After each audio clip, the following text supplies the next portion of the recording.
Assalamualaikum warahmatullahi wabarakatuh. Perkenalkan, nama anggota kelompok kami itu ada Adam Herlambang, Gardafi Naban Gusasi, Aji Dwi Purnama, Fransalero TPA, Dava Pangestu, dan saya Muhammad Aulia Rifki.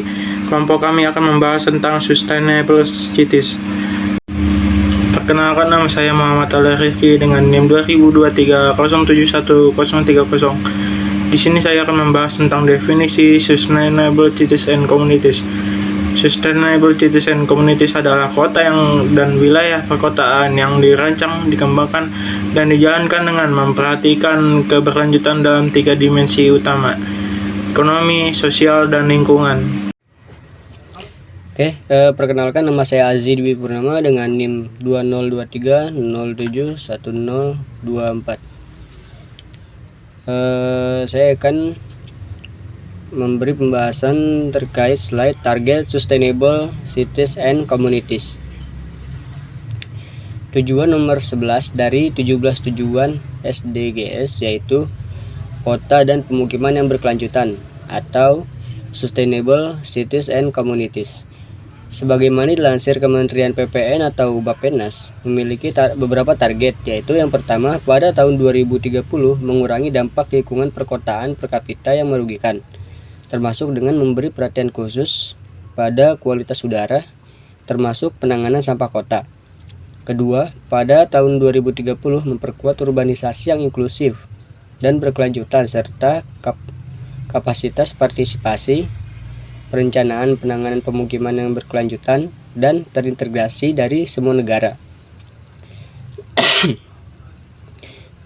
Pada tahun 2030 secara signifikan mengurangi jumlah kematian dan jumlah orang terdampak, dan secara substansial mengurangi kerugian ekonomi relatif terhadap PDB global yang disebabkan oleh bencana, dengan fokus melindungi orang miskin dan orang-orang dalam ke situasi rentan.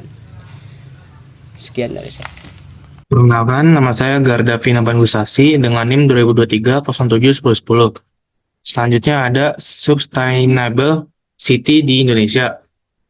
Yang pertama ada Bandung.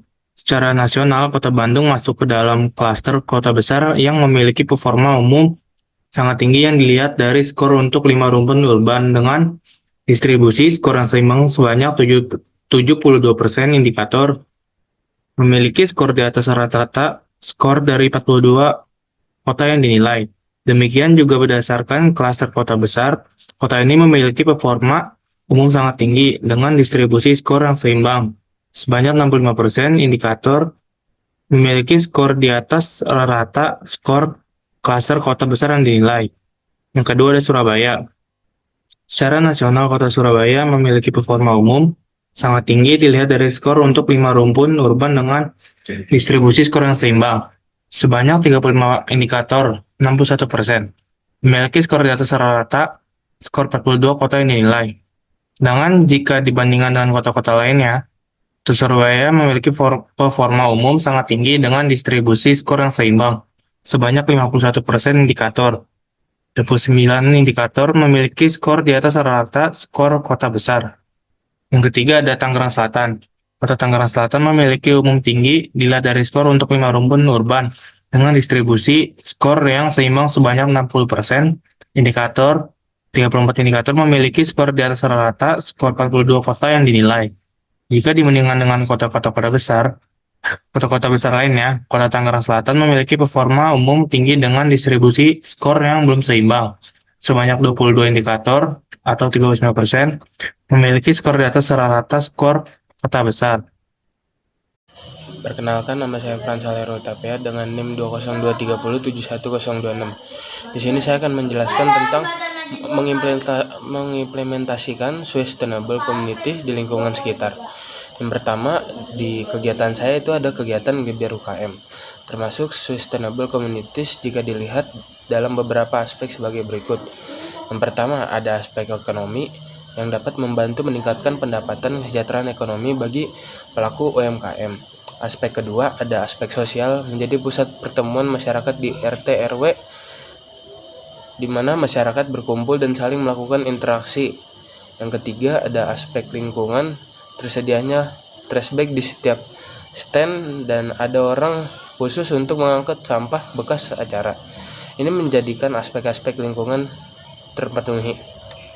Yang kedua, ada kegiatan kerja bakti, termasuk sustainable community jika dilihat dalam beberapa aspek sebagai berikut. Yang pertama, aspek ekonomi yang membantu UMKM warga setempat karena memesan makanan warteg selepas kerja bakti. Yang kedua, ada aspek sosial. Kerja bakti dapat membuat ikatan yang lebih erat antara masyarakat karena saling membantu dan bergotong royong. Aspek yang ketiga, aspek lingkungan, membantu membersihkan sampah dan ada orang khusus untuk mengangkut sampah selepas kerja bakti. Nama saya Adamir Lambang dengan NIM 2023071007. Nah, di sini saya bakal ngejelasin tentang tantangan dalam Sustainable Cities and Communities. Nah, yang pertama itu ada partisipasi masyarakat, yaitu dengan mendorong partisipasi aktif masyarakat dalam proses pengambilan keputusan dan perencanaan perkotaan, serta membangun kemitraan antara pemerintah, sektor swasta, dan masyarakat sipil untuk mencapai tujuan pembangunan berkelanjutan. Lalu yang kedua ada pembangunan berkelanjutan, yaitu dengan membangun infrastruktur yang ramah lingkungan, efisien dalam penggunaan energi, dan ramah sosial yang mendukung pertumbuhan ekonomi yang berkelanjutan. Lalu yang ketiga ada pengelolaan sampah, yaitu dengan mengurangi limbah dan meningkatkan daur ulang, serta memperkenalkan praktik pengelolaan sampah yang efektif dan inovatif. Lalu yang keempat ada ketersediaan air bersih, yaitu diperlukan upaya kolaboratif antar pemerintah, masyarakat, dan sektor swasta dalam pengelolaan air yang efisien.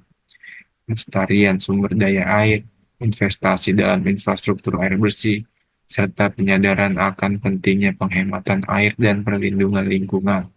Lalu yang kelima ada transportasi, yaitu dengan mengurangi polusi udara dan kemacetan dengan meningkatkan sistem transportasi publik, menggalakkan penggunaan transportasi berkelanjutan seperti sepeda dan kendaraan listrik, serta merancang kota yang lebih ramah jalan kaki. Selanjutnya, pentingnya sustainable cities and communities. Yang pertama ada perlindungan lingkungan, yang kedua ekonomi berkelanjutan, yang ketiga kontribusi terhadap SDGs, yang keempat kesehatan masyarakat, yang kelima kehidupan lebih bermakna. Oke, jadi saya akan menjelaskan dari uraian 5 tersebut, yaitu yang pertama perlindungan ekonomi. Perlindungan ekonomi, kota dan komunitas yang berkelanjutan membantu melindungi lingkungan alam dengan mengurangi emisi gas rumah kaca, polusi udara dan air, serta kerusakan habitat alami. Hal ini mendukung dan keseimbangan ekosistem yang berkelanjutan pada planet kita. Oke. Dan yang kedua, ekonomi yang berkelanjutan. Melalui investasi dalam infrastruktur hijau dan teknologi yang ramah lingkungan, kota-kota dapat menciptakan lapangan kerja baru dan meningkatkan efisiensi energi dan mendorong inovasi. Ini mendukung pertumbuhan ekonomi jangka panjang yang berkelanjutan. Yang ketiga, kontribusi terhadap SDGs. Kontribusi terhadap tujuan pembangunan berkelanjutan atau SDGs adalah salah satu dari 17 tujuan pembangunan berkelanjutan yang ditetapkan komunitas oleh PBB. Dengan menciptakan kota dan komunitas yang berkelanjutan, kita berkontribusi pada pencapaian tujuan global untuk mengakhiri kemiskinan, melindungi planet kita, dan memastikan kehidupan yang damai dan sejahtera untuk semua. Yang keempat, kesehatan masyarakat. Kesehatan masyarakat itu mencakup infrastruktur dan kebijakan yang ramah lingkungan di kota, berkontribusi pada kesehatan masyarakat, udara yang lebih bersih, serta akses terhadap ruang terbuka hijau, dan pilihan transportasi yang sehat seperti berjalan kaki dan bersepeda. Semua ini mendukung gaya hidup yang lebih sehat. Dan terakhir adalah kehidupan yang lebih bermakna. Kehidupan yang lebih bermakna, yaitu komunitas yang berkelanjutan cenderung memiliki kualitas hidup yang lebih tinggi, yang memiliki juga infrastruktur yang baik, akses terhadap pendidikan yang bagus, dan pekerjaan yang mapan, serta hubungan sosial yang kuat memperkaya kehidupan sehari-hari dan penduduknya. Dan itulah hasil presentasi kami. Dan wassalamualaikum warahmatullahi wabarakatuh.